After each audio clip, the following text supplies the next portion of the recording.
Alors, une fois de plus, salut à tous.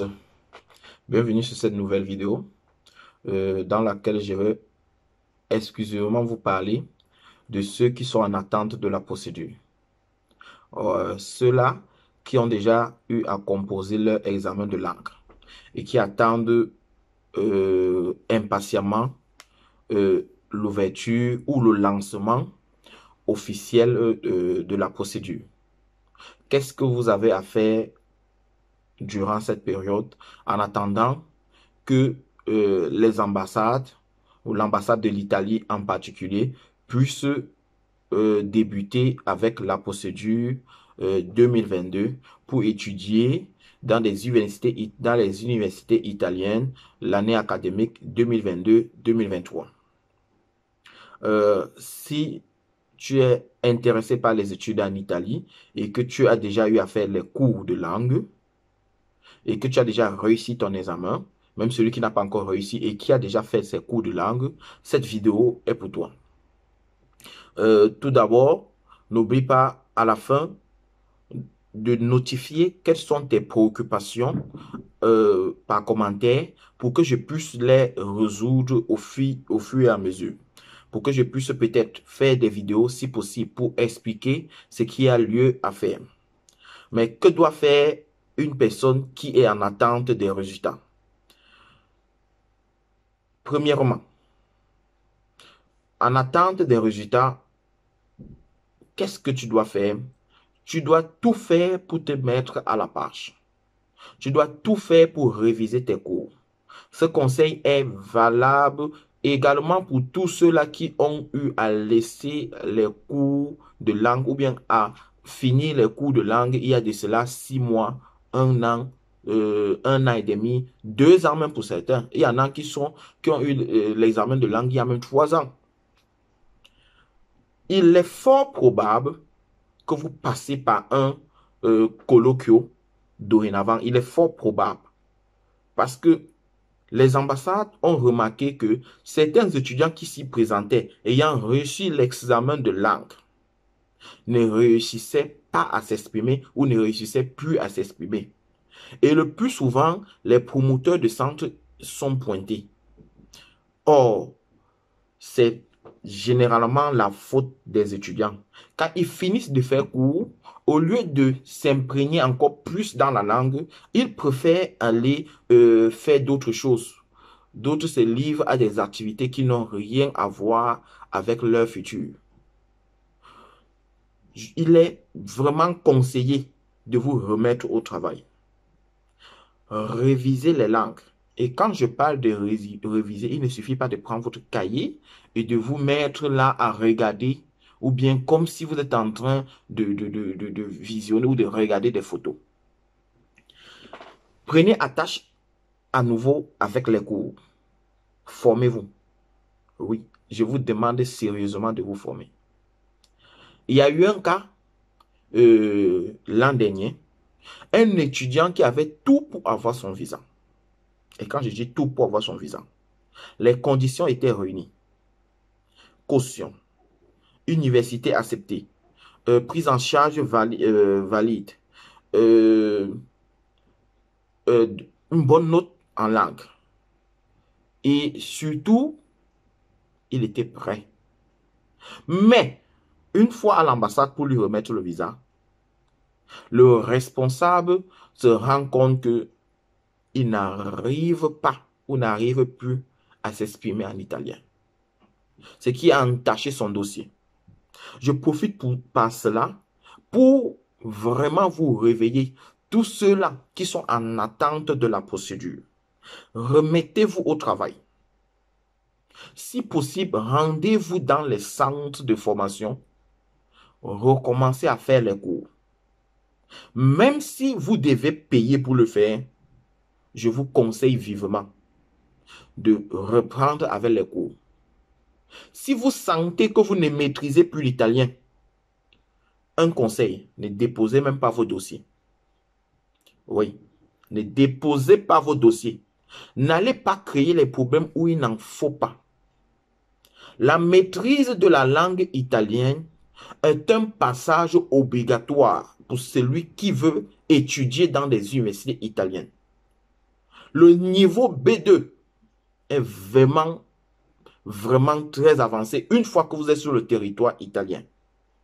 Ceux qui ont passé le temps à s'amuser, ceux qui ont passé le temps à jouer et ceux qui ont même passé le temps à tricher, sachez que devant, la tricherie ne peut pas vous aider. Je suis très sérieux quand je fais cette vidéo. C'est un conseil que je donne à ceux qui ont déjà réussi les examens, leur examen de langue et qui sont en attente de la procédure qui va débuter certainement très bientôt. Je ne saurais vous donner une date vraiment précise. Dans des vidéos que je vais publier sur cette chaîne YouTube, où je vous invite d'ailleurs à vous abonner et vraiment de cliquer sur la cloche de notification parce que je vais vous mettre du contenu en ce qui concerne la procédure. On va parler de tout. Toute la procédure sera détaillée dans cette chaîne YouTube. On ne va rien vous cacher. Et c'est là gratuitement.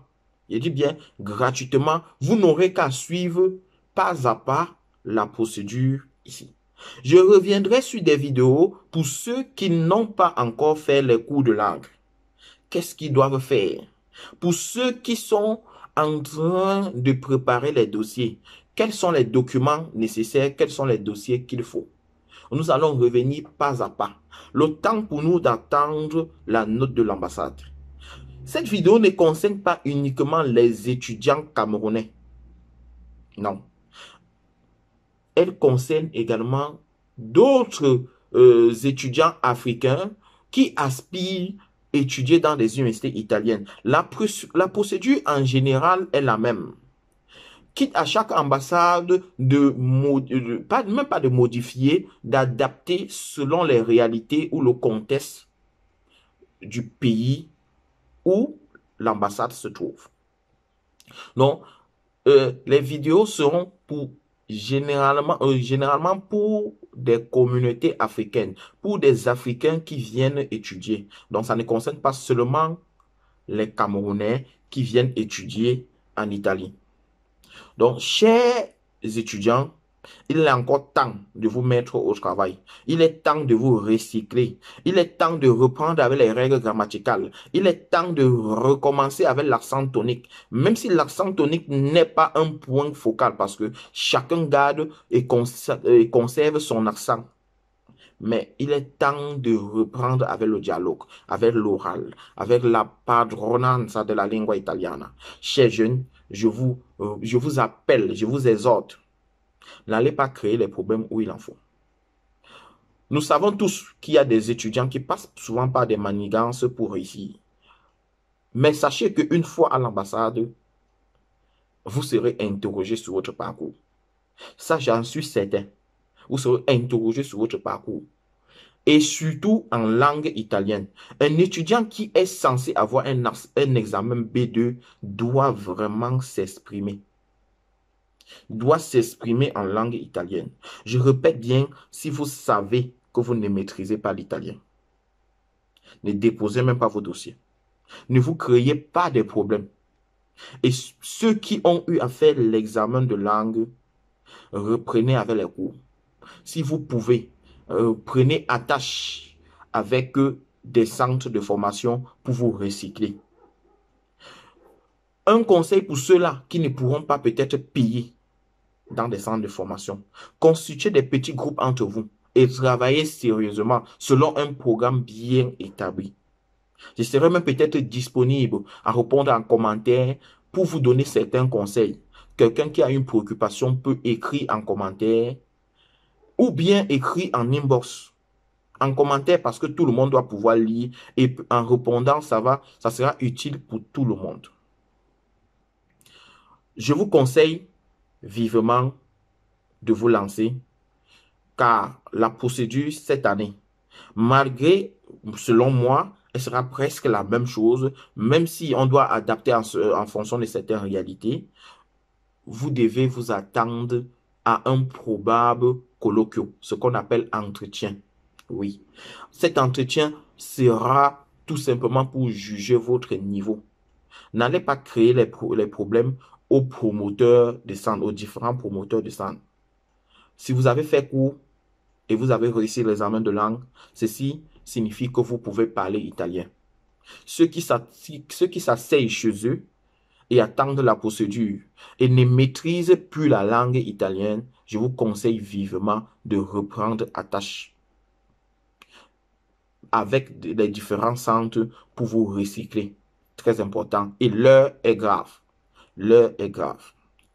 Pourquoi est-ce que vous êtes obligé de maîtriser le B2? C'est vrai que je vais revenir dans des prochaines vidéos pour expliquer vraiment le projet des bidoués dans des pays africains pour étudier dans les universités italiennes.